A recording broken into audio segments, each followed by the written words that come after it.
Hey everyone, Dr. Richard Lai here with Study Acupuncture with me. And right off the bat, I want to make sure that you're aware of something.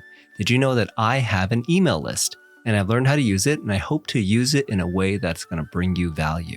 So if you're on my email list, with each podcast episode, I release a PDF, which helps you to study the material. And if you download any of the freebies on my website, you automatically get put on an email list that's going to alert you every time I have a new podcast or YouTube episode out. And another way you can keep up with what's going on with me is to follow me on my socials. You can find me on YouTube, hit subscribe once you find me. You just search for Study Acupuncture with me. Find my Instagram, search for Study Acupuncture with me, and follow me. I post short reels of the gems of each episode from YouTube and podcast, and I post short stories of my day, so that's always fun. So for today's episode, what are we talking about today? We are going to talk about the empty patterns of the large intestine. So let's get right into it. So now there are three empty patterns of the large intestine, and they are large intestine dry, large intestine cold, and collapse of the large intestine. So first, before we get into those patterns, we should talk about what's the function of the large intestine. And the function of the large intestine is to control passage and conduction. That's one of the functions. Another function of the large intestine is to transform stool and reabsorb fluids. So number one function is to control passage and conduction. Number two function is to transform stool and reabsorb fluids. So first function, control passage and conduction. That just means that the large intestine moves food through your bowels. It conducts it towards being excreted out. And that's a process known as mass action contraction or peristalsis. And this actually happens in your body continuously. It's sort of like a wave. Your large intestine is this long, smooth muscle, and it contracts like a wave, and it pushes the feces ahead of it, ahead of that wave, and it pushes it obviously towards the rectum. So it's important to remember this function and understand how a pathology can actually cause a dysfunction to this function. Because, for example, chi stagnation of the large intestine can actually cause a disruption to this conduction and passage function, and that can possibly lead to constipation. So the second function is to transform stool and reabsorb fluids. So that's a really important function for the large intestine. I mean, both of these functions are important, but this transformation and reabsorption of fluids, that has a direct effect on the quality of your stool. And what I mean by that is, if the large intestine, for example, which is supposed to transform stool and reabsorb fluid, if it reabsorbs too much fluid, then that stool is going to be dry. All that fluid is reabsorbed into the body, and that can lead to constipation. But on the other hand, if it doesn't absorb enough fluid, and instead it leaves a lot of fluid with your feces, and that's when you have what's known as loose stools, because there's so much fluid there. So you can see how your patient's bowel movement can be really affected one way or the other if there's some sort of pathology attacking the large intestine. So we reviewed the function of the large intestine, and now we can take that knowledge and we can dive into the patterns, and we can understand the patterns more clearly now. So the first pattern we're going to talk about of the three is large intestine dry. So with this pattern, it's dry, right? There's dryness, obviously, and it's affected the large intestine. Now the question is, how did we get to this state of dryness? How did the large intestine get affected by dry? And for every pattern that we talk about, you can talk about the 8 principles in reference to those patterns. It's in fact how you should evaluate everyone, by understanding the 8 principles of their disharmony. And the 8 principles itself is foundational knowledge, and we should never get tired of learning about it and applying the 8 principles, because no matter how many years of experience you have as an acupuncturist, the fundamentals like the 8 principles, it should always be part of your assessment process, because it can tell you a lot about the disharmony. So if you didn't listen to part 1 of this podcast, make sure you go to the previous episode where I talk about the 8 principles. But in a nutshell, the 8 principles are interior, exterior, hot, cold, full, empty, and yin yang. Now, these aren't either or statements, right? The point of the 8 principles is just to help us as an acupuncturist understand how the patient's pathology came and the nature of that pathology. Meaning, where's the disharmony? Where did it come from? What's the nature of it? Because understanding where it comes from, understanding its nature, that can tell us how to treat it. That can tell us the treatment principle. So back to large intestine dry. The pattern is called large intestine dry. So how does one get large intestine dry, or what causes large intestine dry? So for one, you can get it externally. You can get it from the environment. For example, if someone lives in really dry weather, or maybe it's really hot where they live, and that can actually also cause dryness. Now, number 2, you can get it from poor eating habits. Poor eating habits that harm the function of the large intestine. And what is one of the functions of the large intestine that relates to what we're talking about? Function number 2, which is to transform stool and reabsorb fluids. So with large intestine dry, we reabsorbed too much fluid and now the stools are dry. And that can be caused by poor eating habits like, for example, if you eat too late in the day, if you eat in a terrible emotional state, like you're stressed, you're unhappy, maybe you're eating too fast because you have to run between classes or you have to get to work. So those eating habits, poor eating habits can cause injury to yin. It can cause injury to the stomach, which is the origin of fluids. And that can cause injury to the large intestine as well. So right here, let's stop for a second and remember last episode where we talked about thinking like an exam question maker. So now as an exam question maker, it would be a really good question to ask a student, how did we get to this pattern? Since just now, we literally just reviewed, how can we get to large intestine dry? We can get to large intestine dry by being exposed to warm environments or dry environments. And we can get to large intestine dry just by having poor eating habits. And what are those poor eating habits? Those poor eating habits are like eating too late in the day, eating too quickly, eating, when you're stressed, because these poor eating habits that can actually deplete yin. It can cause the stomach and the intestine then to dry up. So that being said, what are the manifestations of large intestine dry? So we have a bunch of them. We have dry stools, dry mouth, dry throat, thin body, foul breath, dizziness. With the first 3, dry stools, dry mouth, dry throat, those are the main ones that sort of jump out to us, right? Just because of the word dry. Now, if your patient complains of these 3, or even just complains about dry stools, that's almost enough to point the finger right away at large intestine dry. But when you study with me, when you study acupuncture with me, we try to never jump to conclusions. Instead, we try to use our comprehensive evaluation skills and we try to rule in the pattern that we're thinking that it could be. So how do we do that? We look at the rest of the manifestations. We also use other clinical examination tools to rule in the pattern. For example, tongue and pulse. So for large intestine dry, for the tongue, we would see a dry tongue. For the color of the tongue body, sometimes it'll be pale, sometimes it'll be normal colored red, but it'll have a rootless coating.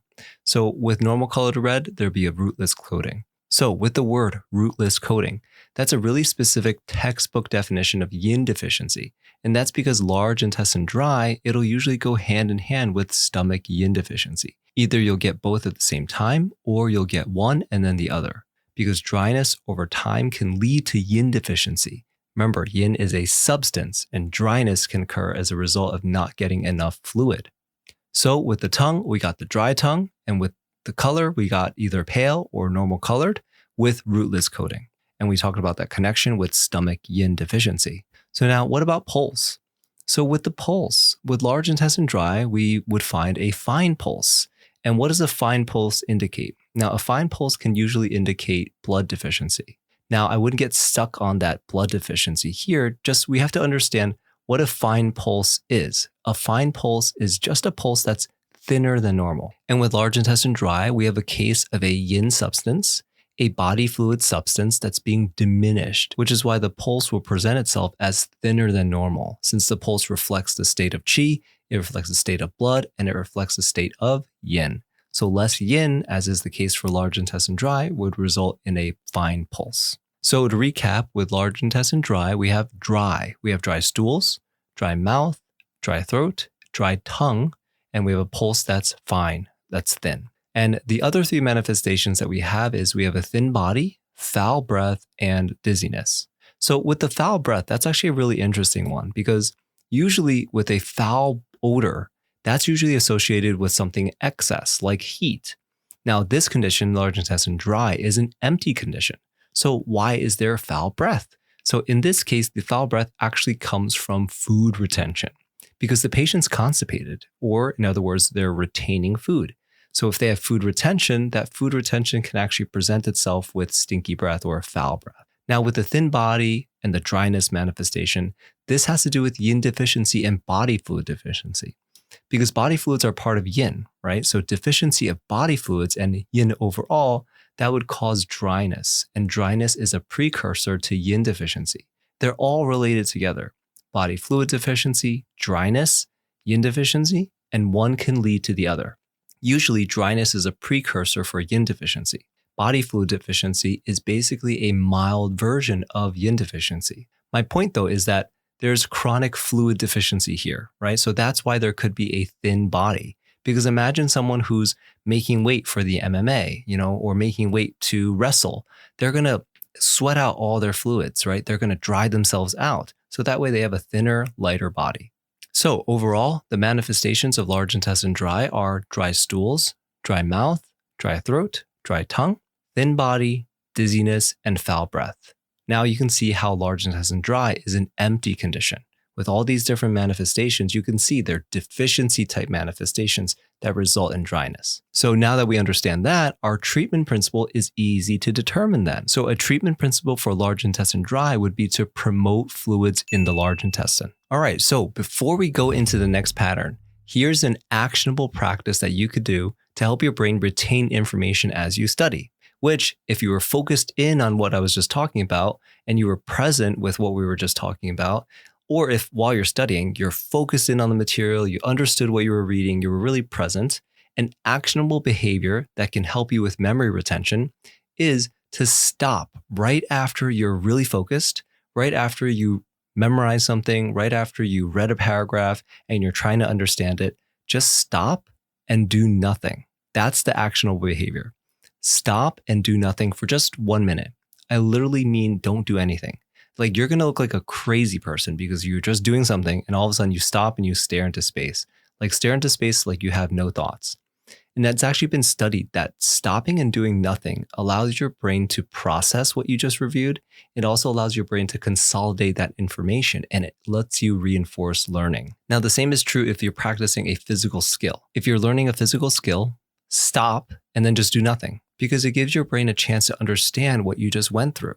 So take a second now, just pause the episode, give yourself a minute to just try and retain, try to process everything that we just went over, and come on back. I'll wait. And if you're listening to this podcast still and you didn't pause the episode, you are a rebel, and that's okay. I hope at least though that you try to practice the stop and pause method because it is going to help you with your memory. It's going to help you with your retention when you're studying on your own. So with that being said, let's continue on with these patterns. So the next pattern of the empty patterns of the large intestine is large intestine cold. So with large intestine cold, clearly it has to do with cold. So how does one get to large intestine cold? Well, just like large intestine dry, you can be exposed to cold for a long period of time. Or if your stomach area, for example, is exposed and it's hit with cold temperatures, like you're outside with a belly shirt or something, that's a way to cause large intestine cold. Now, another thing that can cause large intestine cold is if you eat too many cold foods, like for example, if you eat raw salads all the time, or you eat things like bananas, watermelons, or if you just drink too much cold water. So with that being said, what are the manifestations of large intestine cold? So we have loose stools, dull abdominal pain, cold limbs, pale urination, and borborygmi, which is a word meaning gurgling stomach noises. Now, these manifestations sound a lot like spleen yang deficiency, especially cold limbs, right? And that's because spleen yang deficiency is actually a precursor to large intestine cold. And I know that can be confusing, but let's just slow it down. Large intestine cold can be a precursor to spleen yang deficiency. In fact, they're precursors to each other, meaning your patient can have large intestine cold. And then over time, that large intestine cold can develop into spleen yang deficiency. The opposite is also true. Your patient can have spleen yang deficiency, and over time, that can develop into large intestine cold. So they'll have these manifestations of loose stools, dull abdominal pain, cold limbs, pale urination, borborygmi. Those are manifestations just like spleen yang deficiency. Now, let's look at the tongue and pulse as well for large intestine cold. Now, with tongue and pulse, we usually will have a pale tongue, and with the pulse, we'll have a deep, weak pulse.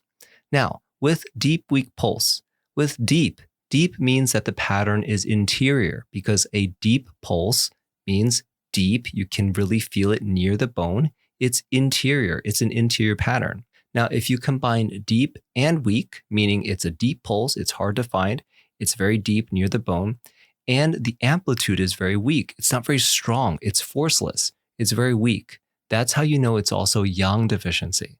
So combine deep and weak, it's yang deficiency. It can be an interior condition, but with the weakness, the force is not there. It's yang deficiency. Now, one thing I think you might have a question about is in the podcast episode before where we went over the full patterns of the large intestine, we had one called cold invading the large intestine. Now here we have one called large intestine cold. Now Machio just separates these two and puts cold at the end and cold in the beginning. Now, the first one, cold invading the large intestine. It's in the previous episode where we reviewed all the full patterns because it is a full pattern.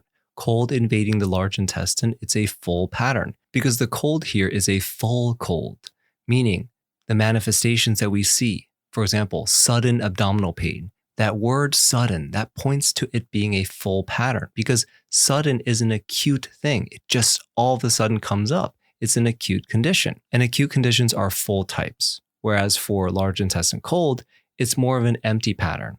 The pulse is deep. The pulse is weak, meaning it's yang deficiency. It's an interior condition. And with large intestine dry, it's a chronic condition. Chronic conditions are empty patterns. Chronic conditions are deficiency patterns. And even the pattern's manifestations, they're more empty in severity. For example, it's dull abdominal pain. Full patterns usually have sharp, severe pains. Here we have dull abdominal pain. We have other deficiency-related manifestations too, like pale urine, cold limbs, and that all stems from spleen yang deficiency. So knowing all of that, we can understand how to treat our patient. We can understand our treatment principle, which in this case, we want to tonify and warm the large intestine and spleen because our patient is cold as a result of deficiency. That's why we want to tonify and warm the large intestine and tonify and warm the spleen.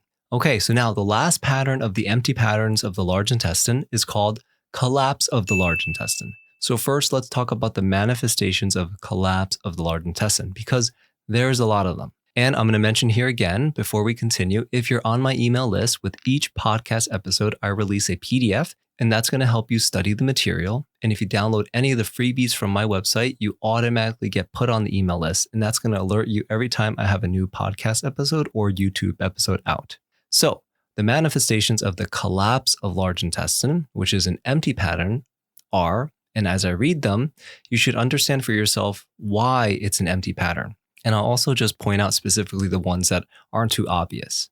So for the manifestations of collapse of large intestine, we have chronic diarrhea, we have prolapse of the anus, and a prolapse of any organ is a deficiency condition because it's rooted in the spleen. The function of the spleen is to control the ascending of qi, and that's directly related with lifting the organs, meaning keeping your organs where they're supposed to be. Your stomach where it's supposed to be, your kidneys where it's supposed to be, also means your anus, that your anus isn't prolapsing. So if there's a prolapse of the anus, that can be because of a deficiency of the spleen, a deficiency of the function of the spleen's function of raising qi and lifting the organs and keeping them in place. Now, the other manifestations are for collapse of the large intestine, hemorrhoids, tiredness after bowel movements. For this one, if you're already depleted, you're empty, you have a bowel movement, you're expending energy, you're releasing when you're already deficient, you're operating on fumes. So that's a clear sign that's a deficiency condition if you're weaker after bowel movement or tired after bowel movement. Another manifestation is cold limbs, no appetite, mental exhaustion, desire to drink warm liquids, desire to have the abdomen massaged.